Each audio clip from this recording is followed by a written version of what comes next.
strategy game that's real-time with pause. Now, there are people who play it without pause and, like, do insane challenge runs, but that's not me. I could never. The game is intended for you to go through slow and plan out exactly what you're doing to find out the best way to take down the enemy ship. But Starfield is meant to be an intense, big action game where you're constantly on your toes engaging in intense space dogfights, so it doesn't really work as well. There's this shitty VAT system where you can zoom in on the ship's components and lock in and fire, but that kind of takes you out of the flow of things and it just feels incredibly clunky. Sister Hong has become the latest person to rise to viral infamy after a man recorded himself undertaking indecent acts with allegedly over 1,600 men and posted them to the internet. Naturally, this took off in China, as the cross-dressing man was also arrested for the distribution of illegally filmed videos. Hence, the idea of Sister Hong, also known as Uncle Red, has become something of an infamous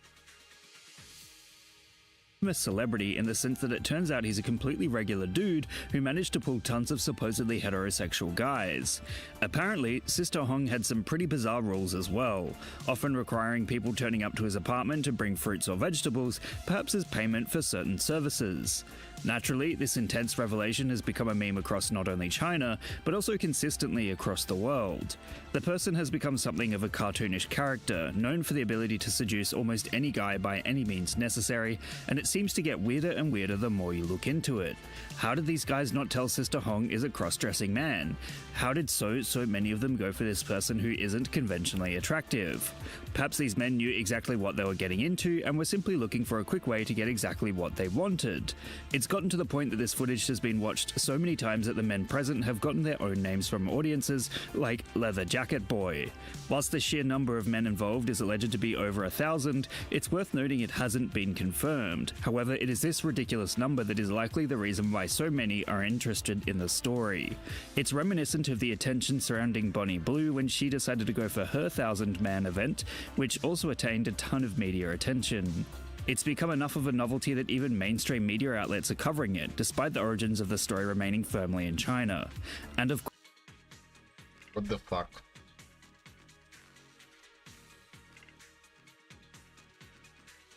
Okay, welcome back to Gary's Economics. Today, we're going to teach you how to take over your country on YouTube.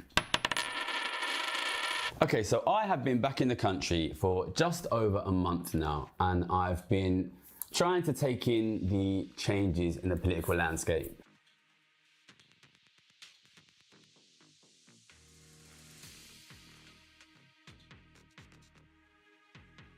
We find ourselves in quite an interesting situation here in this country, across the world, especially us as a YouTube channel, which is we are increasingly looking like we are basically going to win the public debate on the need for some form of wealth taxation, on the need for stopping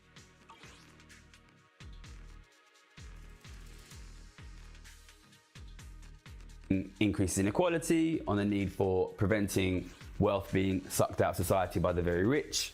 But increasingly, it looks like we are basically going to win the public and we are going to be blocked by various institutional powers, most obviously the political parties. Here in this country, it's super interesting because we have in power the centre-left political party, which is kind of the party which in theory is supposed to be the party which allows these kinds of things to happen, allows inequality to stop increasing. We're probably going to get blocked by them. And it puts us in this interesting situation where we have obviously taken a huge amount of power politically here on this YouTube channel, but it might end up not being enough. And it leads us into this situation where we basically need to ask ourselves, can we take more power? And that is why we are going to discuss today how to take over your country on YouTube. And I want this to function really as a how-to. What I want to do today is really slow it down. So I think it's going to be a bit of a longer video. And I want to really explain how do you do this. Because I think if we end up in this situation where the vast majority of the public wants something done on inequality, but we are being blocked kind of by these elite classes, including the left-wing political parties, we're going to need a situation where we really build a broad, popular movement, and it will really help if that movement is international. So I want to do a how-to here, which kind of explains what we're doing and what we're going to do, but also explains how you yourself can try to take over your country using social media and using YouTube.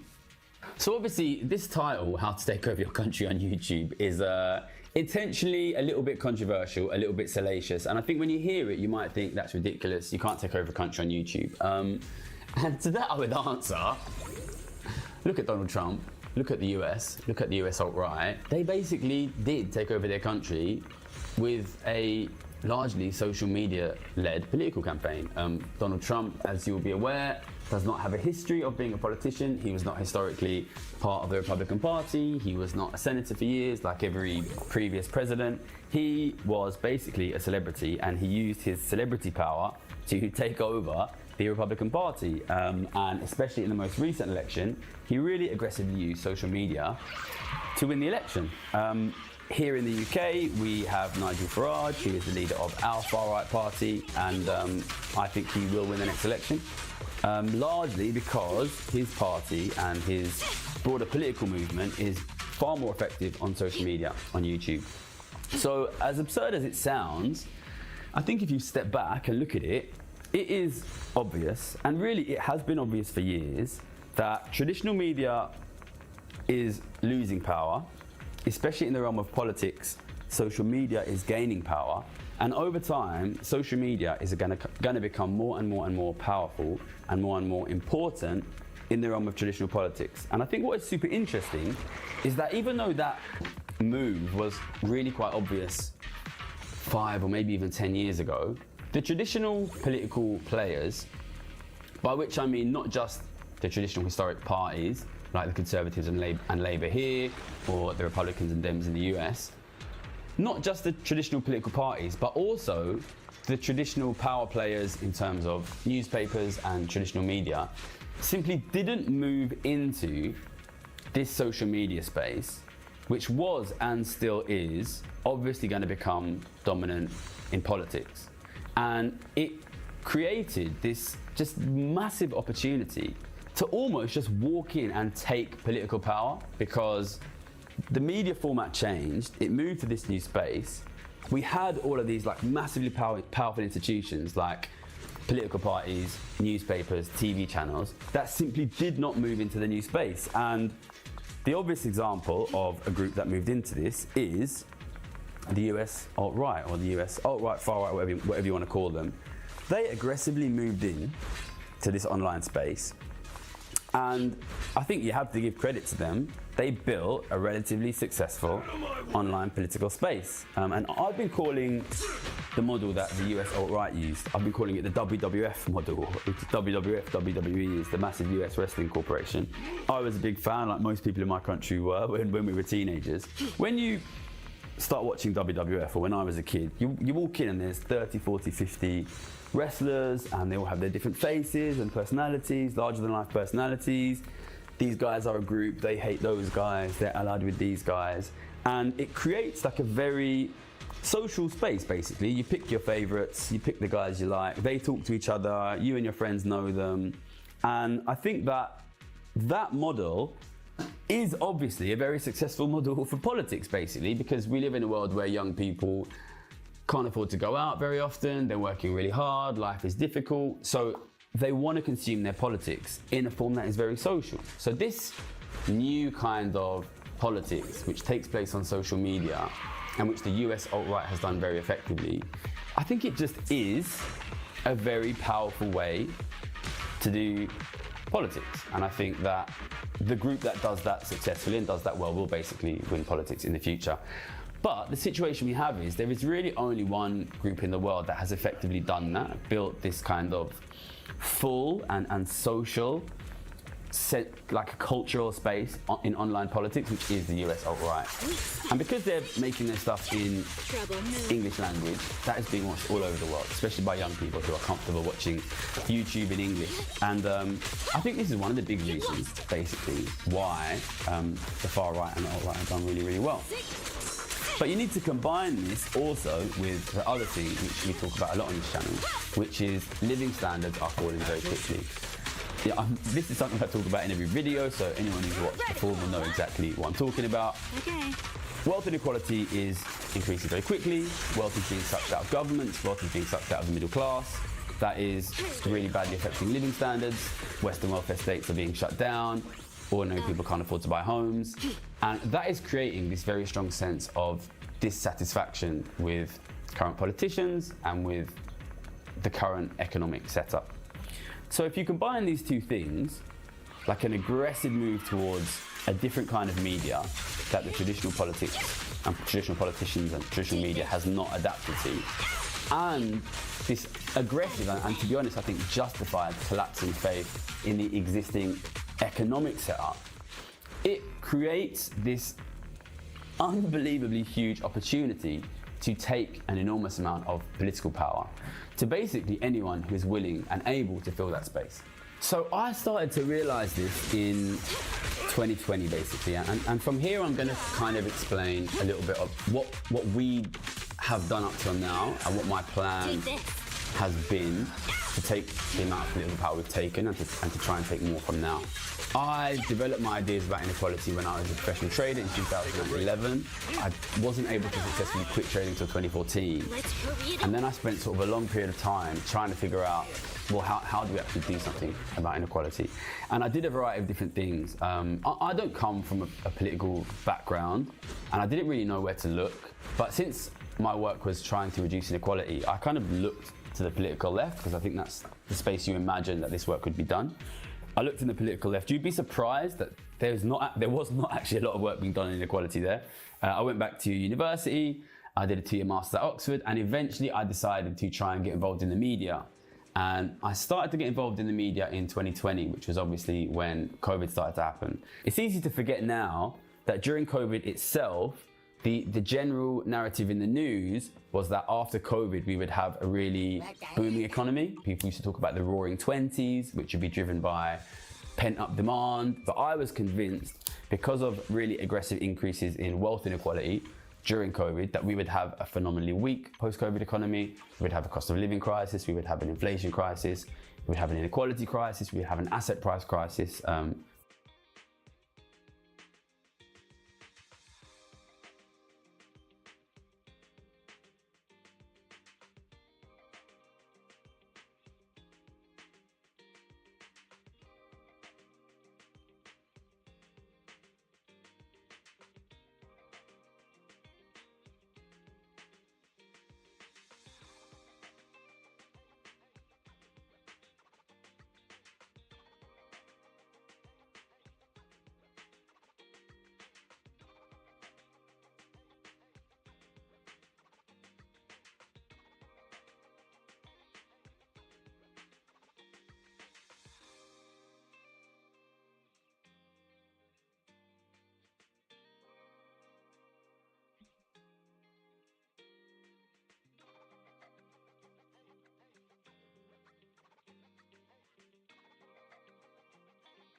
А ты к врачу... Это что, в смысле?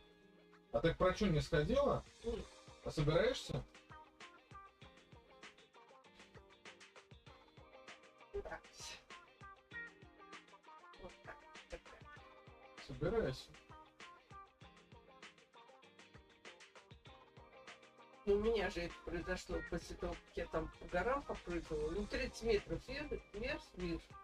Ну, мам, ну смотри, а то у нас тут внезапно Дима Гамулин на 2 месяца выбыл из боя, потому что он отмахнулся от мухи, пока спускался по лестнице. Вот. Ну, порвал 3 связки.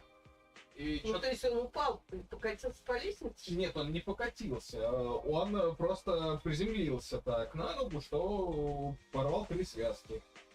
Ну, связки вообще как?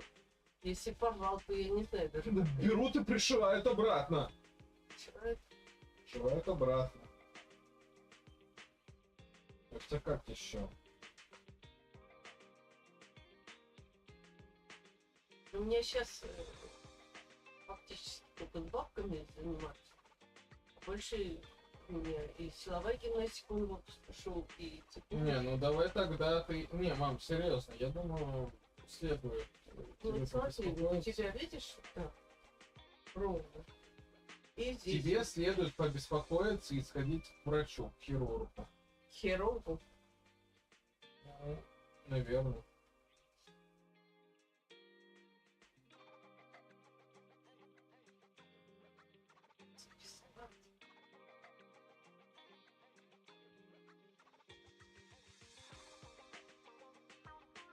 Вчера поехали, там опять плавать надо. А я говорю, я плавать не могу. И потом мне надоело с совкой там стоять в воде. Ну, и Жень пошла стоять.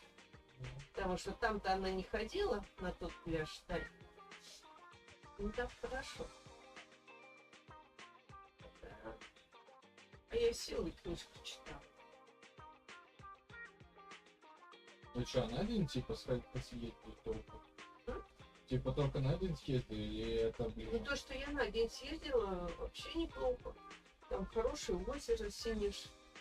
В Солнечногорске. Я так понимаю, у меня это... Мишка в Солнечногорске? Нет. Где же?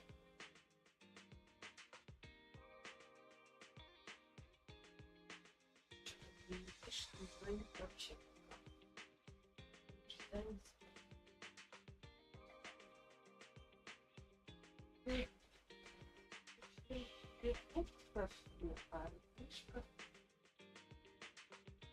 В общем, Дим, вот у тебя домашние футболки увеличивают количество. Ну и там просто не нашли. Воротник нормальный, а футболка. Сейчас я тебе белые принесу.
И про Максы. Ну, я не знаю. Мам, ну, про Макс это явно какая-то обувь. Промокод. Промо- Я не понимаю, как... Нет, промо-акции. Промо-акции, вот что ты сказал. Ёпта. Дай мне конфетку еще коровку, пожалуйста. Чего дать? Коровку дай, пожалуйста. Кого? Коровку. Коровку. Сколько? Вот такая коровка. Еще животного? О, Вот это. фигня. Ну, в холодильнике. В холодильнике? В холодильнике. А, вот.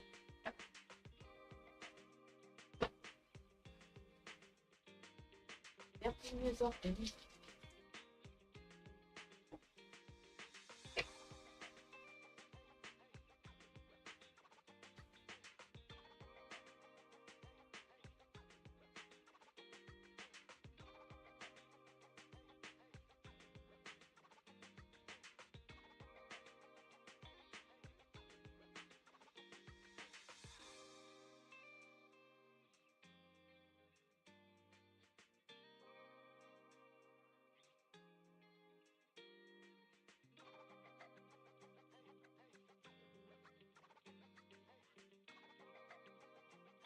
Ты же хочешь попробовать? Ась. Дай, покажу. Это неправильно. В смысле, там ничего нет. Неправильно. Сладкое, неправильно. А не того, что... Прям.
Фрукты дать еще?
Я заказал?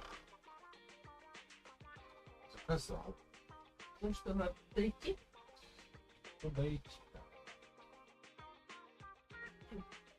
Я тебе говорила, что, значит, папа сказала, что спать ты там будешь, вот этот диван. Да. Ну, сейчас тепло. Вот, надо взять постельное белье. Ты думаешь, и на сколько дней туда поеду? Ну-ка, дня на 3.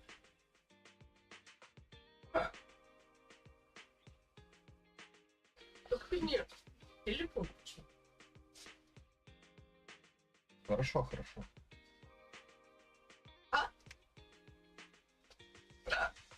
Хватит стыкать.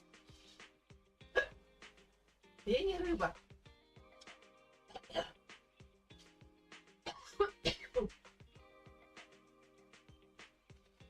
У тебя есть какие-нибудь носки, которые тебе больше всего нравятся? Ну, в плане.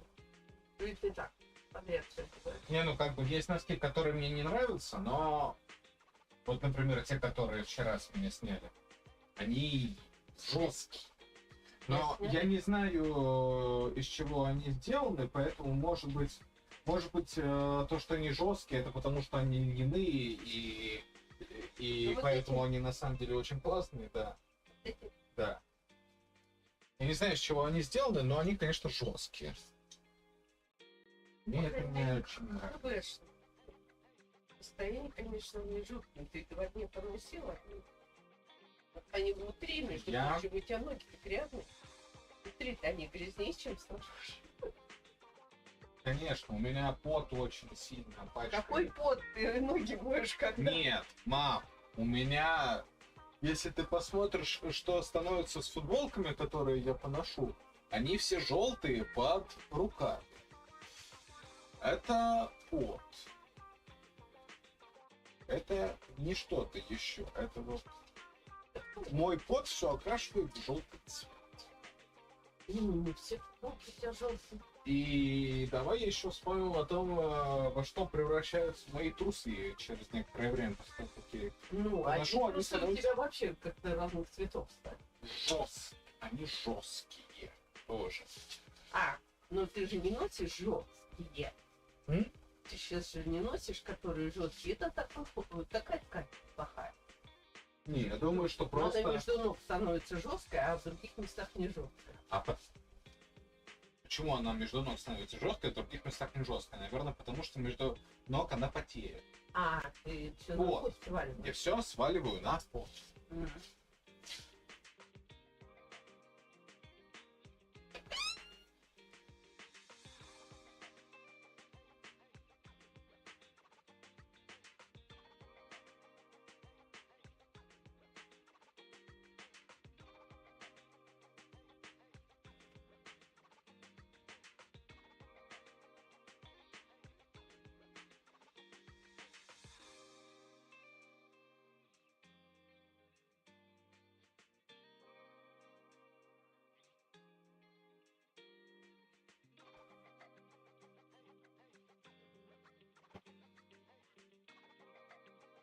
Это не дело, мам. Что такое? На стенке лед. На задней стенке холодильника лед. А. Ну ты сходи, я сейчас поищу эту. А, Модель, да? ну, хватит.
Ешь.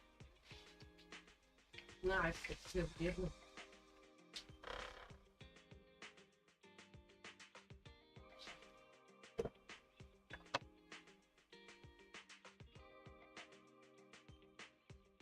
Сними. Я могу повесить.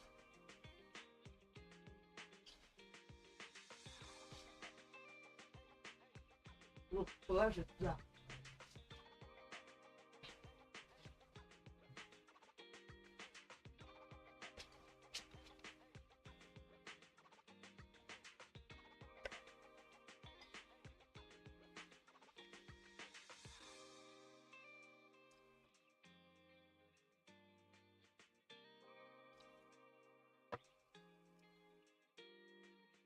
Что ты ешь?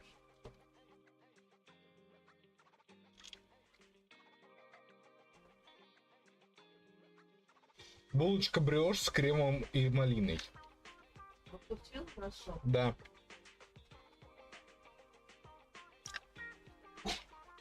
Попробуй.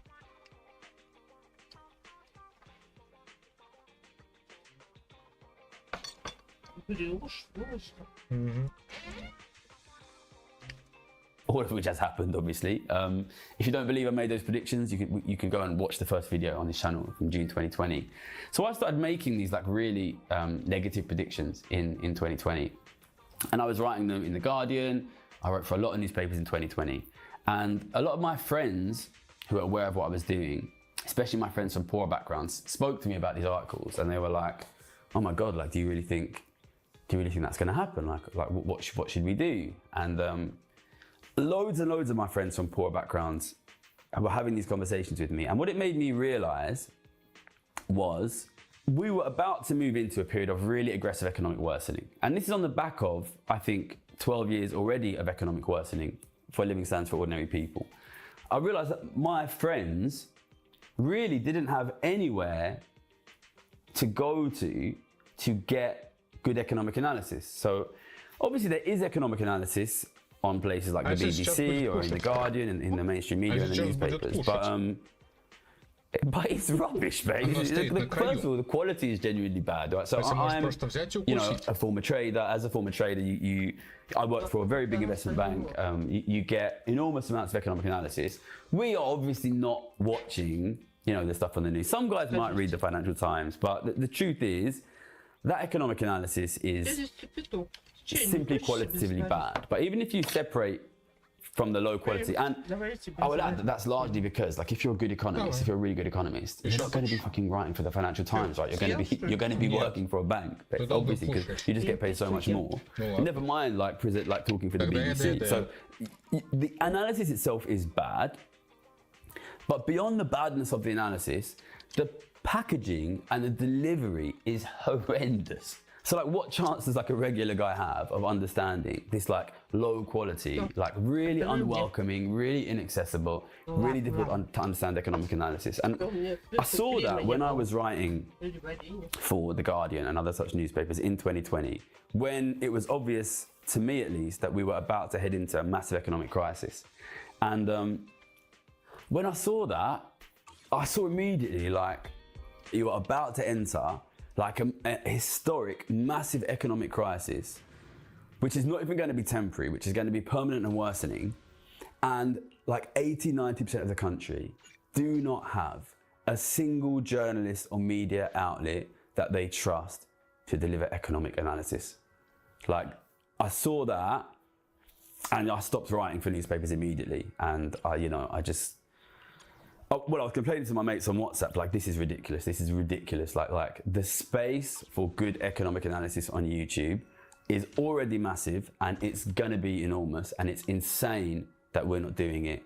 So I was very fortunate, like a friend of mine in my sort of group WhatsApp from high school was like a big camera enthusiast, and he was like, yeah, let's just start shooting videos basically. So we started shooting videos in 2020.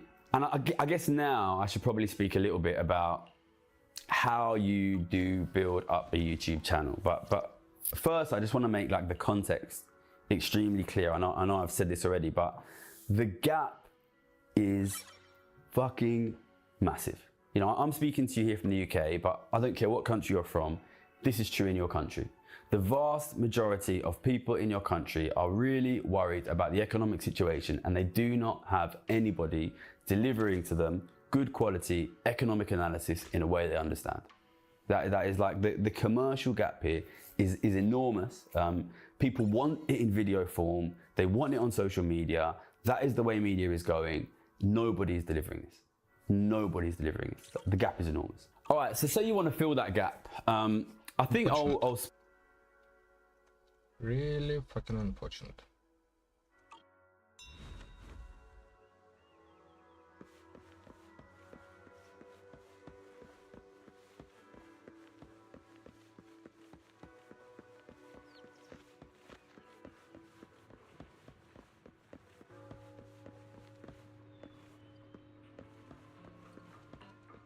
Okay, let's go to where specifically?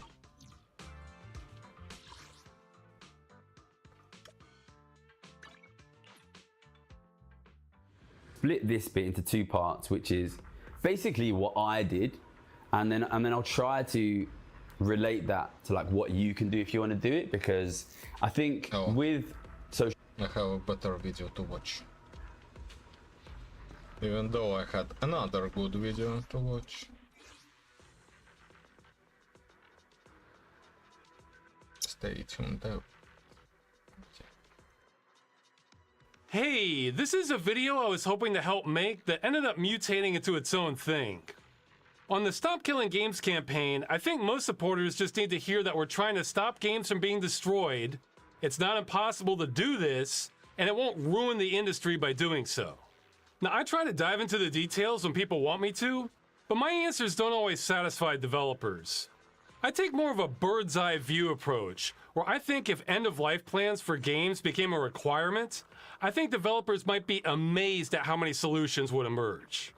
But that's not good enough for some. Some people, developers especially, really want more technical details. So what I originally wanted to do was interview a couple developers who could speak on this topic much better than I ever could. But what ended up happening was we had some scope creep, and now we have a full-fledged presentation from two experienced developers, Olive Badger and Matthew Castles from Alderaan Games. I think my introductions of them won't even do them justice, but between the two of them, I think they have a lot of perspective and practical information on how games in the future, and even some in the present, can start having end-of-life plans.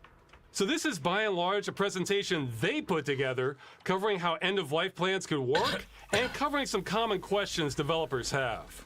It's going to get technical, so if you're here for some of my